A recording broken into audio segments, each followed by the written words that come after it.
Hi everyone welcome to my mini vlog. ಇವತ್ತು afternoon ಲಂಚ್ಗೆ ನಾನು ಬಿಸಿನೀರಲ್ಲಿ ಸೋಯಾ ಚಂಕ್ಸ್ನ ನೆನೆ ಹಾಕಿ ಸಾಂಬಾರ್ಗೆ ಒಗ್ಗರಣೆ ಕೊಡ್ತಾ ಇದ್ದೀನಿ. ಎಣ್ಣೆ, ಜೀರಿಗೆ, ಸಾಸಿವೆ, ಕರಿಬೇವು, ಉಪ್ಪು, ಖಾರ, ಸಾಂಬಾರ್ ಪೌಡ್ರ್ ಆ್ಯಂಡ್ ಹುಣಸೆಹಣ್ಣು ರಸ ಹಾಕ್ಬಿಟ್ಟು ಚೆನ್ನಾಗಿ ಮಿಕ್ಸ್ ಮಾಡಿ ಗ್ರೀನ್ ಚಿಲ್ಲಿ ಪೇಸ್ಟ್ ಹಾಕಿ ಬೇಯಿಸಿರೋ ಸೊಪ್ಪು ಬೇಳೆ ಹಾಕಿ ಚೆನ್ನಾಗಿ ಮಿಕ್ಸ್ ಮಾಡಿದ್ರೆ ಸಾಂಬಾರ್ ರೆಡಿ. ಆ್ಯಂಡ್ ನಾವು ಬಿಸಿನೀರಲ್ಲಿ ನೆನೆ ಹಾಕಿರೋ ಸೋಯಾ ಚಂಕ್ಸ್ನ ಒಂದು ಬಟ್ಲಿ ತಗೊಂಡು ತಣ್ಣೀರು ಹಾಕಿ ನೀರನ್ನೆಲ್ಲ ಚೆನ್ನಾಗಿ ಸೋದಿಸ್ಕೊಂಡು ನಾನಿವಾಗ ಒಗ್ಗರಣೆಗೆ ಎಣ್ಣೆಗೆ ಸಾಸಿವೆ, ಜೀರಿಗೆ, ಈರುಳ್ಳಿ ಹಾಕಿ ಸ್ವಲ್ಪ ಉಪ್ಪು ಹಾಕಿ ಚೆನ್ನಾಗಿ ನಾನು ಫ್ರೈ ಮಾಡ್ಕೊತೀನಿ. ಗೋಲ್ಡನ್ ಬ್ರೌನ್ ಆಗ್ತಿದ್ದಂಗೆ ನಾನು ಇವಾಗ ಚಾಪ್ ಮಾಡಿರೋ ಟೊಮೊಟೊ ಹಾಕಿ ಚೆನ್ನಾಗಿ ಫ್ರೈ ಮಾಡ್ಕೊಂಡು ಉಪ್ಪು, ಖಾರ, ಅರಿಶಿನ, chicken masala, garam masala, pepper powder ಹಾಕಿ ನೀರು ಹಾಕಿ ಸ್ವಲ್ಪ ಚೆನ್ನಾಗಿ ಕುದಿಸ್ಬೇಕು. ಚೆನ್ನಾಗಿ ಕುದ್ದಾದ್ಮೇಲೆ ನಾವು ಸೋಯಾ ಚಂಕ್ಸ್ನ ತಗೊಂಡಿದ್ವಲ್ಲ ಅದನ್ನ ಹಾಕಿ ಇದು ಕುದಿ ಬಂದ್ಮೇಲೆ ನಾವು ಇದಕ್ಕೆ 2 ಸ್ಪೂನ್ ಹುರ್ಗಡ್ಲೆ ಪೌಡರ್ ಹಾಕಿ ಚೆನ್ನಾಗಿ ಫ್ರೈ ಮಾಡಿದ್ರೆ ಕೊನೆಗೆ ನಾವು ಕೊತ್ತಂಬರಿ ಹಾಕಿ ಮಾಡಿದ್ರೆ ಫಿನಿಶ್. ಅನ್ನಕ್ಕೂ ರೆಡಿ ಮಾಡ್ತಾ ಇದ್ದೇನೆ. ನನ್ನ ರೆಡಿ ಸೈಡ್ಗೆ ನಾನು ಚಪಾತಿನ ಮಾಡ್ಕೊಳ್ತಾ ಇದ್ದೀನಿ.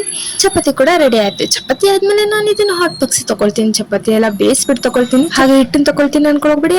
ಚಪಾತಿನೆಲ್ಲ ಹಾಟ್ ಬಾಕ್ಸ್ ಎಲ್ಲಕ್ಕೆ ಕ್ಲೋಸ್ ಮಾಡಿ ನಾನು ಊಟಕ್ಕೆ ಬಡಿಸ್ಕೊಂಡೆ. ಹೇಗಿದೆ ನೋಡಿ ನನ್ನ ಊಟ. ವಾವ್! ಊಟ ಮಾಡಿ 1 ರೌಂಡ್ ವಾಕ್ ಅಂತ ಮೇಲೆ ಹೋಗಿದ್ದೆ. ಮೇಲಿಂದ ನಿಂತ್ಕೊಂಡು ವಿಡಿಯೋ ಮಾಡಿದೆ. ಹೇಗಿದೆ ಅಂತ ಕಮೆಂಟ್ ಮಾಡಿ. ಇಷ್ಟ ಆಗಿತ್ತು ಇವತ್ತಿನ mini vlog. Thank you for watching. For more video subscribe.